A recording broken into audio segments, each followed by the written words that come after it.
Hi, everyone. Welcome to Shockingly Delightful. I am Krista Barone with Wicked Wisdom Consulting. I am a fractional COO and operations consultant. And who are you? I am Michelle Barone, and I am the owner, founder of Moksha Grace Coaching. And what I do is coach others on managing their emotions so that they can learn to respond to life instead of react to life, which actually gives them back control, which is something that people usually think they have lost and they have no control of anything in their life. And in reality, they have control of themselves. So that is what I help people understand Thank and you then how to for do sharing it. that with us. So, If you're joining us, comment and let us know that you're here. When we start seeing comments, we may throw them up on the screen so you can be part of the conversation. And share this out, comment, like, subscribe wherever you are. Do the things on those social platforms. And today we are talking about you can lead a horse to water. Dot dot dot. dot, dot, dot.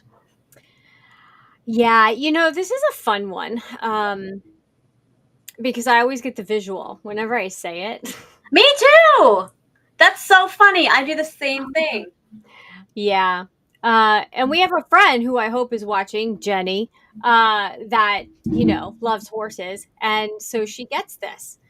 You can lead a horse to water. You could, you could potentially, I could put water out for my cat to drink, but it doesn't mean he's going to drink it. and put his, yeah. Uh, you can shove the horse's mouth in the water, but they still have to actually open their mouth, drink, and swallow it in order to be hydrated. Yeah. So that is the funny part about this quote and this lesson of life, that Yeah. you can lead the horse there, but you can't force it to drink, to actually. Let's talk about some real life examples of this. So there were a couple in the description for this video. So like, Mhm. maybe you're at a pool with your kids and the kids are running around the pool and you tell them stop running. They do not stop running, and then someone slips and they scrape their knee or they hit their head or they, God forbid, something even worse, which let's hope not. You can tell them. You can tell your kids not to touch the hot stove. They probably are going to touch it once anyway and learn the hard Yep. way. You can, warn your best friend about some sketchy behavior that her new boyfriend is displaying. Yeah. Doesn't mean she's going to listen. There's also a possibility she's going to end up crying on your couch in a week because the things that you warned about came true. Yeah. Yeah. You can warn either someone you're working with that maybe they're slacking off or not doing what they should be doing. And then all of a sudden, you've warned them, but then they get called in to the higher ups because they weren't taking care of business. Yeah. Um, You could tell your parents of a better way to do things and they don't listen to you, and then things are kind of a mess and they wonder why. I'm doctors actually really not talking from experience there either, because you guys listen pretty well. But anyway, doctors can give out suggestions, and it doesn't mean that the patients are going to listen and follow the treatment plan.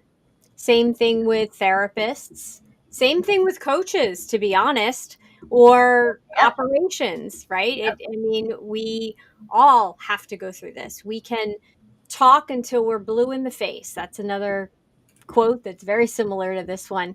And if it's not being absorbed, just like hydration with drinking water, uh, if it's not being absorbed or put into place, it's not going to happen.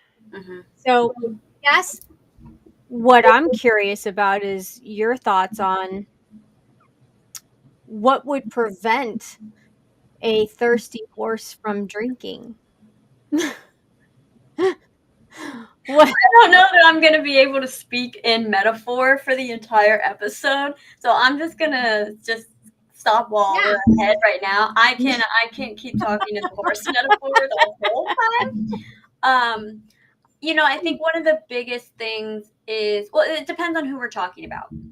So for a kid, it's that classic, kid, I'm not going to listen to my parents thing and wanting to figure it out for themselves, which is great in some respect. We don't want to stifle that because we want kids to explore and be curious and all of those Right. things. I think for kids, it's very often just, what's it called? Like authority. It's authority something. It's basically when you oppose authority just for the sake of it because you don't Yeah. like being told what to do. I don't know anybody like that. That I can't imagine anybody. No. I think as we grow into adults, I think what it becomes is it is situational based, but a lot of times I think that it's fear, particularly if it's a new way of doing things. I think people get Mhm. very afraid of, is that actually going to work? What if it Mhm. doesn't work? What if I can't figure it out? And that's one that most people are not willing to admit, especially as they get older. Tune in tomorrow to Moment of Presence on Aging. Um, but I think there are also, there can be some of that childish or childhood, excuse me, childhood, I just don't want to listen because someone's telling me to do it a different way kind of Mhm. energy that comes in, even as adults. Um, those are my Mhm. initial thoughts. What about you? What do you think? Well, It, I mean that's a clear case of your inner child blocking you from coming out of your comfort zone and saying, "Hell no, we won't go." And we're going to stay in here, and because this is what we've always done, this is how we've always done it, and this is just the way it's going to be. yeah. And Your mom was a big culprit of that. She hell bent in her ways, and that's very common, especially in the older generations. Is very much, listen. I've been doing this for 60 years. I'm not changing now, or I've been doing this for 20 years. absolutely. Absolutely. And here's the thing, no one is going to change until they're ready. And yes, it goes back to the analogy. The horse will drink when it's ready.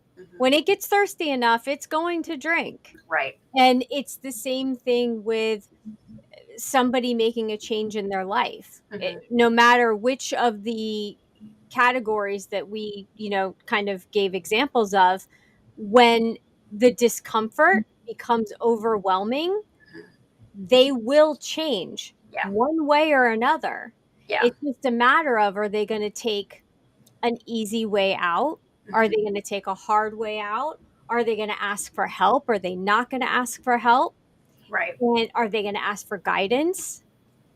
But people have to get uncomfortable or extremely passionate about something in order to do something. So if you put out um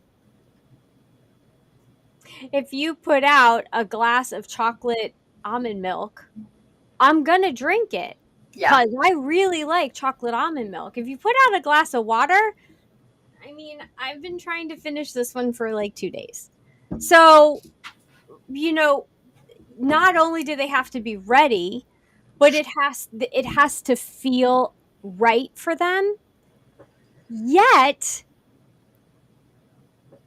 being afraid of it is not a reason to not do it, Hmm. because that's just fear, Hmm.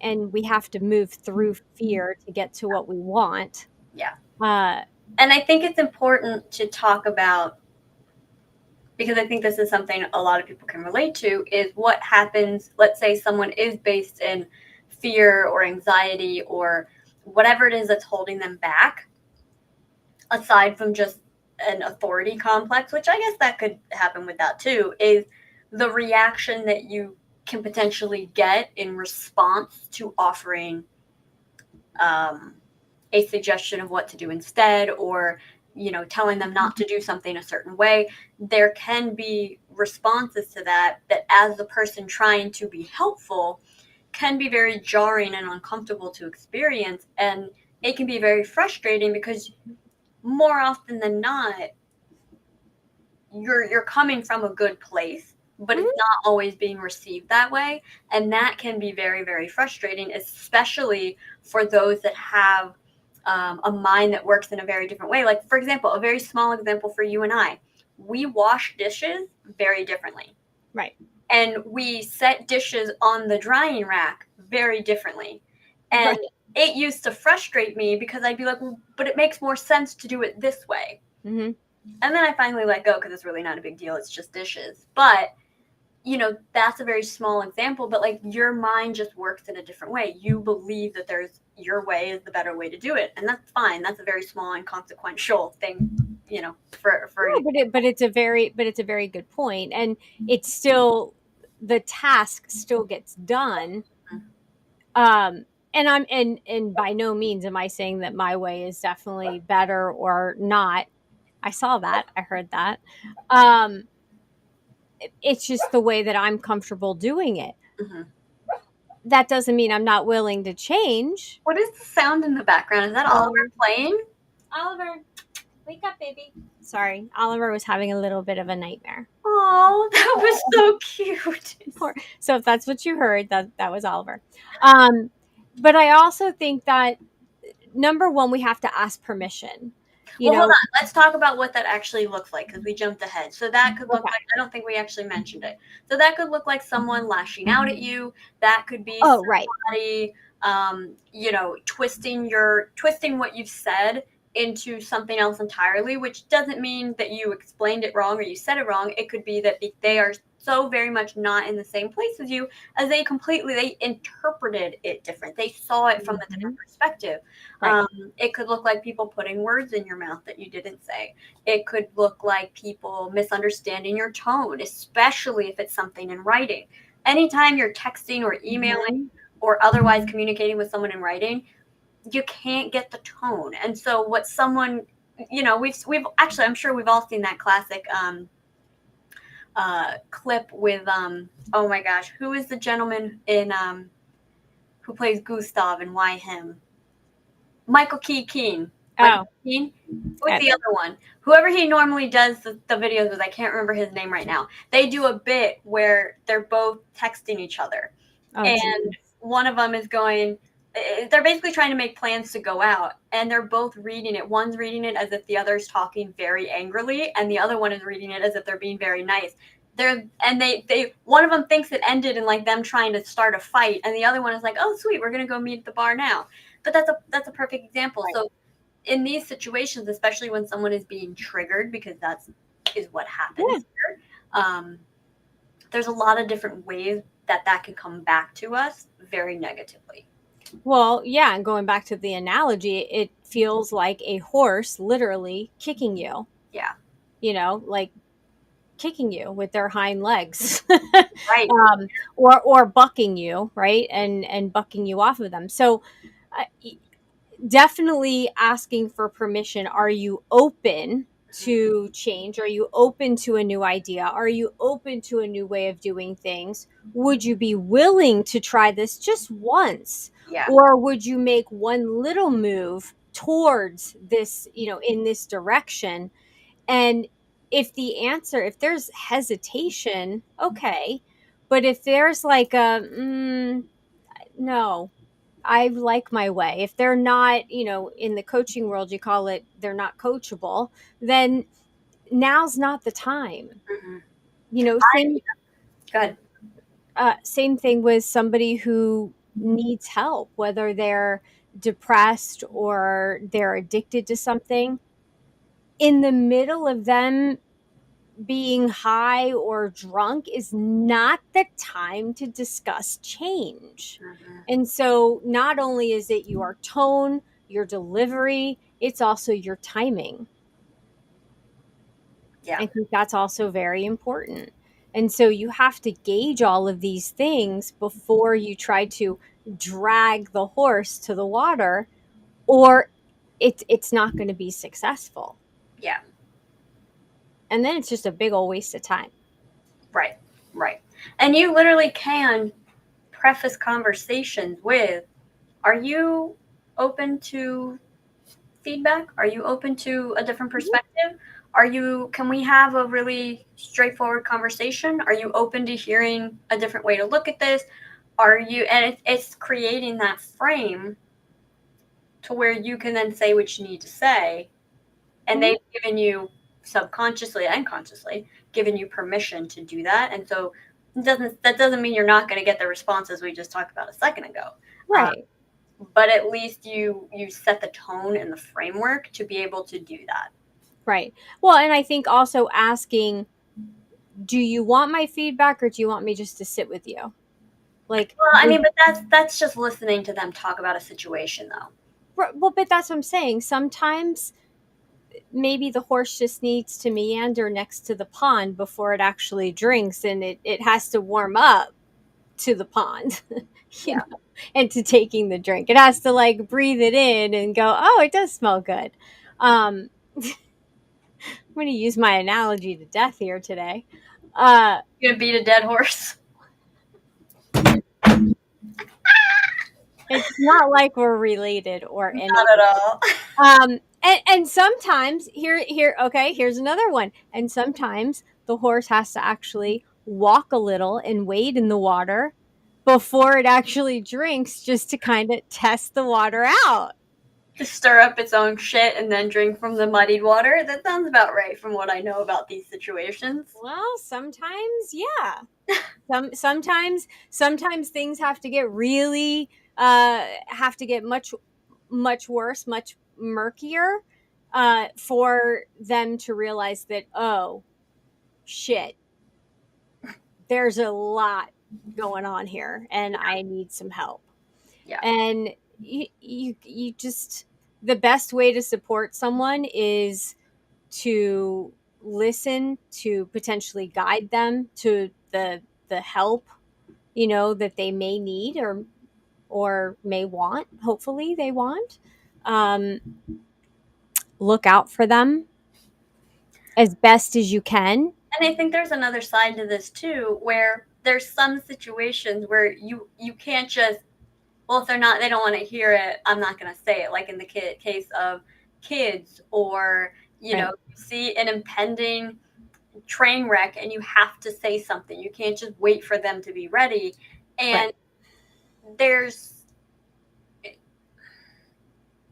you have to have the strength, the internal strength, to be able to deal with those situations. So like parents, Mm-hmm. they have that internal strength and confidence in being a parent and knowing better than their kid to say, stop running around the pool. There's no question, oh, should I say it? Should I not? They say it because they're confident and secure in that they are looking out for this person, this human being in front of them, and they need to handle it. And even in other situations where you're not dealing with your own children, it's it can be very beneficial to handle these situations with confidence and strength because you're going to need it. But going back to the parent one, and it kind of goes into this one too, is you can say it 1,000 times. Make sure you have the freaking Band-Aid and the Benadine Mm-hmm. and the Neosporin, because you're going to need to get your emergency kit out at some point, because you're going to need it. And so, you say it, you can say it 1,000 times, but have what you need on hand, so that way you can help clean up the mess, because the mess is going to happen. Yes. And we had this situation with a family member. We told them that a situation wasn't going to work out. We just had this intuitive, it wasn't even like a You were nudge. able to see it from an outside perspective and it, see the red flags because it's it very was the difficult to see red flags from in the middle of it. it was like the universe wasn't just nudging us, it was smacking us in the face and punching us and going, do something. And yet there was nothing that we could do, because you cannot force somebody. This It's was a grown adult with autonomy that we had, have to always remember that, especially when it's a grown adult with autonomy, we can suggest, we can give them the tough love, we can tell them and warn them, but then we have to detach too and say, I'll be here when you need me, but I I can't watch this. I cannot watch the Talking speeding about. bullet train crashing. And and then when it does, of course you're going to be there with the emergency kit, because that's more than likely that's who you are. If you love the person, you're going to clean up. You're going to help clean up the mess. Yeah. And I think something you said there is really, really important, which is you, in the cases where you do let, you give your thoughts, you give your opinion, you tell Hmm. them what they need to hear, because a lot of time these situations are because um, when we're adults, not kids. We'll put kids on the back burner for a minute. Especially with adults, a lot of times these situations come up because there's something that someone needs to hear that nobody else is telling them, that they haven't been willing to see themselves. And so sometimes you got to grab the person and shake them and go, "This is what you are missing." And to your point, after you do that, you have to detach because it's not your choice. It is not your relationship. It's not your life. It's not your, in the case of work, it's not your business. It's not your career.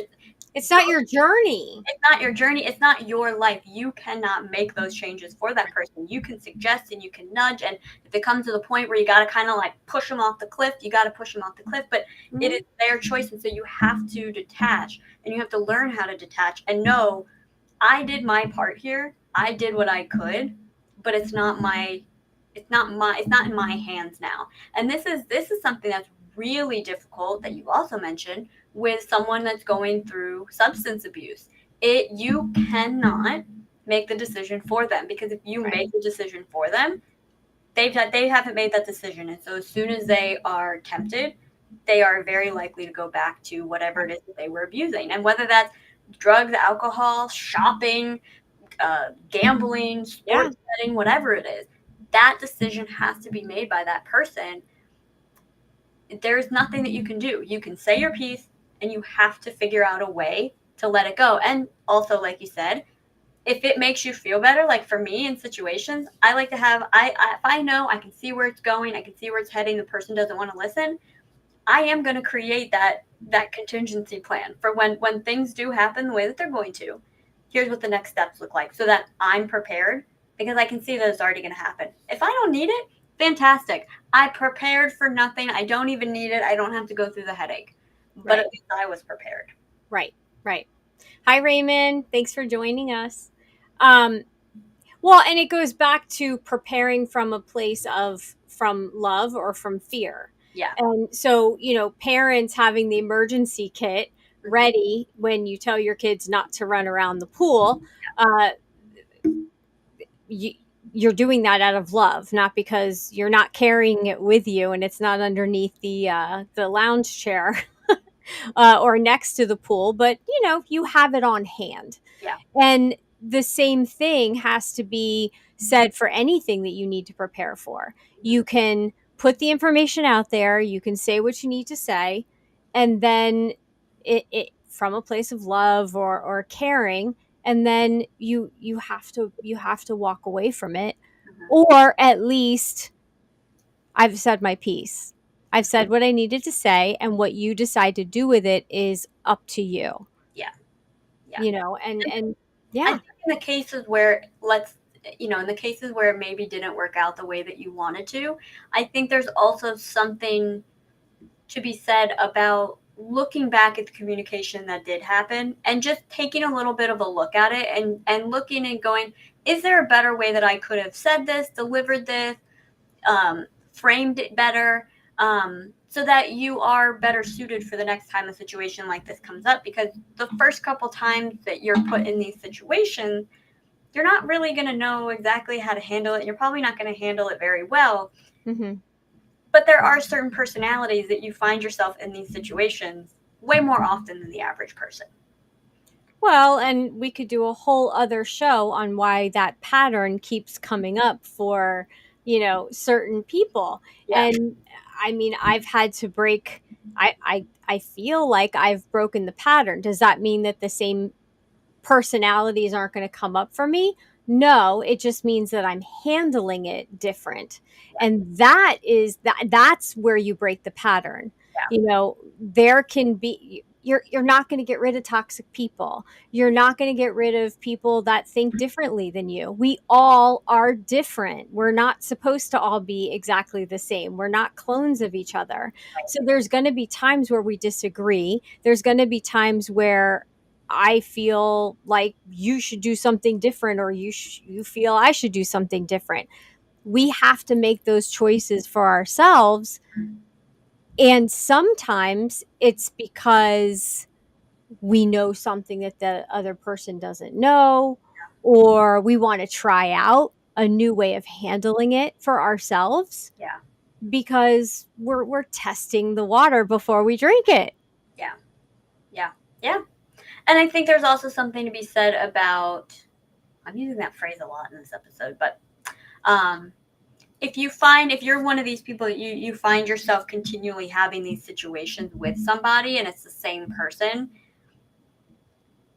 if you find that it's happening a lot or it's the same sort of situation that you're being brought into, it would probably behoove you to take a look at that person that you're interacting with, and maybe it's better worth your peace and your time.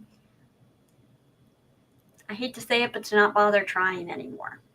And literally letting go where you don't waste your time anymore, because some people cannot be helped. There's a saying that an animal that's ill does not want to eat. It will not eat. And if the animal is ill enough, that means it will starve itself to death because it's not well. It would never have survived. There's certain situations and there's certain things that happen. Mm-hmm. There's nothing that you can do about it. Yeah. And you have to let that person figure it out. And if they eat at some point, fantastic. And if they don't, that's not your responsibility because, again, it's not your life. Well, that goes to the term, would you rather be happy or right? And you can push your own agenda, meaning what I feel I'm right about. I can push it as much as I want, but is that going to make me happy? Is it? Probably not. Yeah. It, being forceful and trying to convince or force somebody to believe something the way you do, that's not what we're supposed to be doing, people. We can have the information out there, but it's up to the other person to then do the research or ask to know more. Yes, So and if you're it's situational based. well, if you're offering a solution, they either want to know what the solution is or they're closed off and they don't. And they're either going to ask for more information or they're going to say, I'm not interested in that. Or just fight with you and argue with you, which, that happens too. But it still goes back to, would you rather be right or happy? And I, Happy word. Would you rather be right or be at peace? okay, right or be at peace. I'd rather be at peace. I know, to quote your favorite movie, I know my truth. Yeah. And that's what it all comes down to, honestly, this entire conversation. That's a great way to wrap it up today. Is Hmm. it all comes down to knowing your truth, and if you did all that you can do, it gets to a point where you need to let it go. And you need to let the horse figure it out for themselves, because you can lead a horse to water. But you can't force him to drink. And that's our show today. No. I think that's a good place to wrap up, though. Yeah. Any final thoughts on this? If you know anyone that needs to hear today's conversation, you can slyly, you know, share it out to them or just put it On how on. great our hair looks today or something. And Yeah. so you got to check this out. They've got a great style today. They were talking about horses. Oh, you love horses. You should check it out. Um, but it's yeah. If you need any help, if you need any guidance, if you have any ideas of other topics that you'd like us to kind of chat about, we're open because we like to have fun. We like to be challenged with Yeah, different topics. the last couple of episode topics, we do like to have fun. So if you have some fun topics that you'd like us to talk about, comment them in the comments. Should we do a reaction video? Wouldn't that be fun to do like a reaction video to something? I don't know to what, but I'm just, as soon as you said that, all I'm thinking of is how completely different our reactions would be about so many different things. I know that's what would make it so much like even more Yeah, fun. that would be pretty fun. Yeah, I don't know what we'll watch or listen to, but I can think of a couple things. But anyway, Where if can I find you? you can find me at mokshagrace.com. On Thursday night, I have this really cool community, Odonata. We actually have been using a technique that includes music and having a lot of fun with that to raise our vibration and our energy. And so we've been talking a lot about that and just different techniques. So that's the Odonata community. It's a monthly subscription. You can join, get coached, show up. I'm going to coach you on whatever topic comes up, and we're going to go from there. And also, you can go to mokshagrace.com or any social media platform in Moksha Grace, and you can find me there. So, where can we find you, Krista? And the link at the bottom down below is the sign up link. I don't know, I can't recall if you said that or not, but that's the sign up link for Odonata at the bottom. Yes. You guys can find me at wickedwisdomconsulting.com. I'm on Facebook, LinkedIn, the works. If you have a business, you're a business owner, solopreneur, entrepreneur, coach, whatever you are, if you need operational help, let's chat. VAs are not the solution for everybody. I'd argue it's not the solution for most people. So if you're looking to get help with your business, let's chat. Let's talk about strategy. Let's see what we can do to get things in order. Especially if you just want someone to help you run your business. That's my sweet spot. That's what I love helping people do. So if that sounds like you, go to wickedwisdomconsulting.com right up here and book a free consult. We'll chat. I'll see if I can help. If not, I'll direct you to somebody in my network, connect you with them, and let them take it from there. Yeah, absolutely. Thanks for joining us today. I'm not sure everyone who's here because I didn't see names or places in the comment section, but tomorrow is Moment of Presence. And what is the amazing, wonderful topic tomorrow? We're talking about aging tomorrow and the life transition that is. So that will be fun. And maybe you'll hear my knee pop or something. Who knows? And We really are gonna have to talk about this tomorrow because I think my joints pop more than y'all's do. So we really need to get over the stigma that like only old people's joints pop. Because whoa, are you calling me an old person? Here we go. Tomorrow's gonna be a really interesting episode, so make sure to tune in. I am wise. And this is what we'll be talking about tomorrow: is the denial of the aging process. The same channels that you see us on today will be on tomorrow at 12 o'clock that time. All right. And with that, we're spent. We'll see you guys tomorrow on Moment Bye. of Presence. Bye.